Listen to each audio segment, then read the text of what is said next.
감정식의 다섯 번째, 척추를 세운다는 것의 철학. 척추를 세운다는 것의 철학. 프랑스 철학자 장 폴 사르트는 인생이란 벌스 앤 데이스 있는 또 선택, 초이스라고 말한다. 사이에 인간의 삶은 선택의 연속이라는 의미다. 실제로 삶이 고달플 때 우리는 종종 혼잣말처럼 되어묻는다. 내가 지금 여기까지 오게 된 것은 도대체 어떤 선택들 때문이었을까? 선택 때문이다. 가장 힘들었던 순간들을 떠올려보자. 분명 그때도 나는 최선을 다해서 생각하고 선택했다.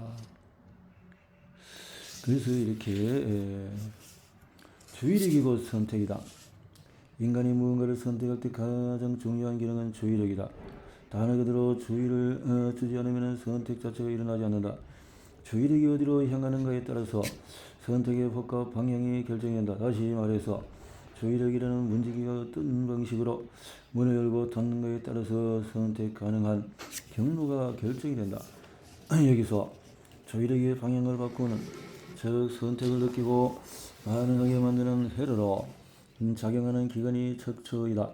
대부분 사람들은 주의력이나 선택이라는 개념을 머리 위쪽 뇌의 작용으로만 생각하지만 실은 감각과 반응의 정보가 가장 먼저 모이는 곳은 척수이다.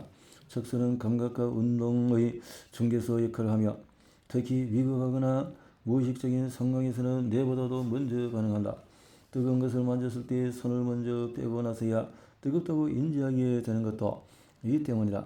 척추는 신체 전체의 느낌과 움직임을 교차시키는 중심선이자 감정 반응이 올라타는 생물학적인 궤도이다.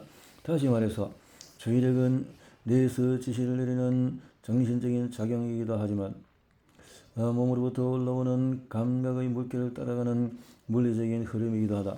우리가 몸으로 감지한 수많은 신호 중에서 어떤 것에 주의를 기울이느냐, 그 신호가 얼마나 강렬했는가, 혹은 우리 신체 안에서 어떤 감각 회로를 따라서 전달되었는가에 달려있다. 이는 대부분 척수를 거쳐 올라오고 때로는 뇌를 건너뛰어서 곧장 무조건 반사를 일으키기도 한다. 그러니 선택이라는 것도 의외로 이성적인 고민의 결과가 아니라 빠르고 본능적인 신체에 깊은 곳에서 일어난 반응의 결과일 수가 있다. 예를 들어보자.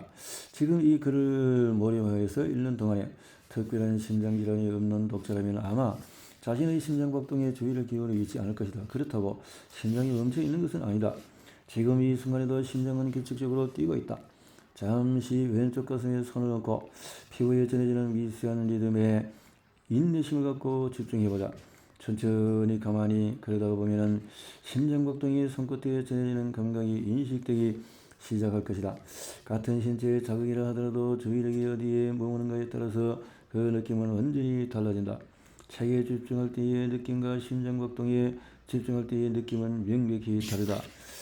우리는 감정을 선택하기보다는 주의력을 통해 어떤 느낌에 초점을 맞출지를 선택하고 있는 셈이다. 주의력에는 의도적으로 집중하는 능동적인 차원과 생존에 직결되는 강한 자극에 의해서 자동적으로 반응하는 수동적인 차원이다. 예를 들어서 음악을 들으며 골목길을 걷다가 갑자기 빠르게 다가오는 자전거를 피할 수 있는 것도 주의력이 즉각적으로 위험 자극적으로 전환되기 때문이다. 이때 우리는 주의를 기울이겠다고 결심한 적도 없고 의식적으로 집중한 것도 아니다. 그럼에도 생존 본능이 주의의 방향을 바꾸게 만든다. 감정이나 느낌은 고정된 실체가 아니라 내면의 수많은 신호들 중에서 주의력이 어떤 신호에 초점을 맞추는지에 따라 달라지는 결과물이라고 할 수 있다. 우리가 어떤 것을 느낀다고 말할 때 그 이면에는 수많은 신호 중에서 주의력이 어떤 하나를 골라낸 선택의 흔적이 있다. 그러니 주의력 없이는 선택도 감정도 자기 이해도 성립할 수가 없다. 주의란 주관적이거나 객관적으로 인식되는 수많은 정보들 가운데 특정한 측면에 선택적으로 집중하고 동시에 나머지 자극들을 무시하는 인지적이자 행동적인 과정이다. 인지심리학에서 주의를 기울인다는 것은 단순한 집중 이상을 의미한다. 어떤 자극을 선택할 것인지, 그 자극에 얼마만큼 몰입할 수 있는지, 그 몰입이 얼마나 오래 지속될 수 있는지, 그리고 그 과정을 자의적으로 얼마나 조절할 수 있는지, 이 네 가지 요소가 복합적으로 상호작용하는 과정이다. 감정이 느낌으로 전환되는 경로는 내부 감각이라는 길을 따라서 움직인다. 그리고 그 내부 감각의 길목에서 신호를 관리하는 존재가 바로 주의력이다. 감정과 느낌 사이에는 언제나 내부 감각과 주의력이 함께 작동하고 있는 것이다. 우리가 어떤 감정을 인식하고 느끼고 그에 반응하는 과정은 사실상 주의력이라는 문지기의 개입 없이는 일어날 수 없는 일이다. 우리는 감정을 느끼지 않는다. 주의력은 자세와도 밀접하게 연결되어 있다. 자세, 생리적인 자세, 척추, 우리는 매일 수많은 선택을 한다. 점심 메뉴 등등등 선택을 통해서 선택은 종종 실제의 감정 흐름과 무관하게 사후에 만들어진 이야기로 보충된다. 흥미로운 것은 이러한 선택명이 인지의 오류가 아니라는 점이다. 주의력은 감정을 인식하기 위한 자원이지만 왜곡되기가 또 쉽다. 이 감정의 흐리 담은 마음의 문제이면서 몸의 문제이기도 하다. 감정은 본디 몸에서 시작되는 신호다. 하지만 우리가 몸으로부터 올라오는 신호를 놓치면 감정도 선택도 흐리해진다. 감정과 느낌 그리고 주의력은 상호작용하며 공존한다. 척추는 정신과 같이 무너진다. 척추는 감정과 주의력의 관계를 더 선명하게 보기 위해서 주의력에 문제가 생겼을 때 감정과 느낌이 어떻게 달라지는지를 살펴볼 필요가 있다. 대표적인 사례가 ADHD 환자에게는 주의력뿐만 아니라 감정의 인식과 조절에도 뚜렷한 문제가 나타난다.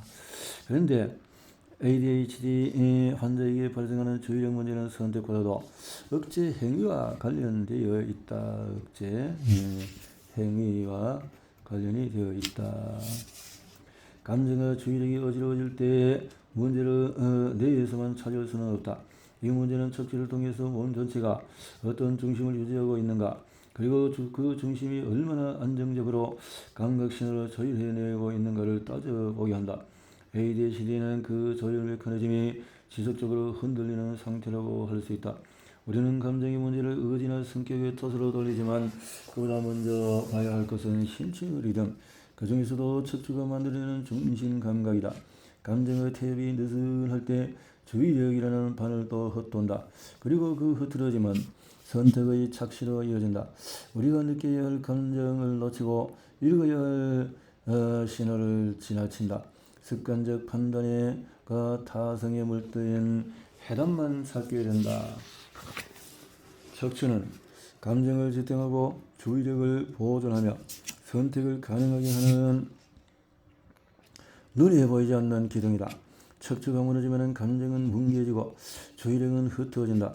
집중하지 못한다는 느낌이 들 때 사실은 중심을 잃은 것일 수 있다. 그래서 뇌를 단련하는 것만큼이나 몸을 훈련해야 한다. 특히 척추를 중심으로 한 고유 수용 감각, 몸이 공간 안에 어디에 있는지 스스로 인식하는 능력이 살아있어야 감정이 자기 자리를 찾아간다. 여기에 자세 감각이 더해지고 내가 몸 전체의 균형을 재조정하는 중심감각 통합이 제대로 작동해야만 우리는 비로소 감정을 느끼는 상태에 도달할 수 있다. 주의력 역시 마찬가지이다. 주의력도 주의력이란 정보를 고르는 능력이 아니라 불필요한 자극을 자르는 능력이다. 다시 말해 선택의 기술이 아니라 커팅의 기술이다. 잘라내고 무시하고 억제하는 능력, 중심이 흔들리면 이 커팅 감각은 사라지고 우리는 끝없이 감정의 노이즈에 휘둘리게 된다. 이때 실전적으로 활용할 수 있는 전략이 모니터, 마스크, 무브 이렇게 먼저 나를 감지한다. 모니터 감지. 오늘 내가 어떤 자세로 뭐 있는지 모니터하고, 그 다음에 마스크는 차단한다. 마지막으로 무브 움직인다. 무거운 의식을 견디기보다 가벼운 움직임으로 의식을 흘려보내는 것이다. 거기에 다음 같은 운동을 루틴에 더해 주는 것이 좋다. 요가는 척추의 정리를 회복한다. 필라테스는 주변의 작은 근육들을, 특히 자세의 유지근을 단단하게 만들어 중심을 안정시킨다 등등. 잘 거르는 운동 한 가지보다 자주 고친 자세 한 걸이 더 크고 깊은 변화를 만든다.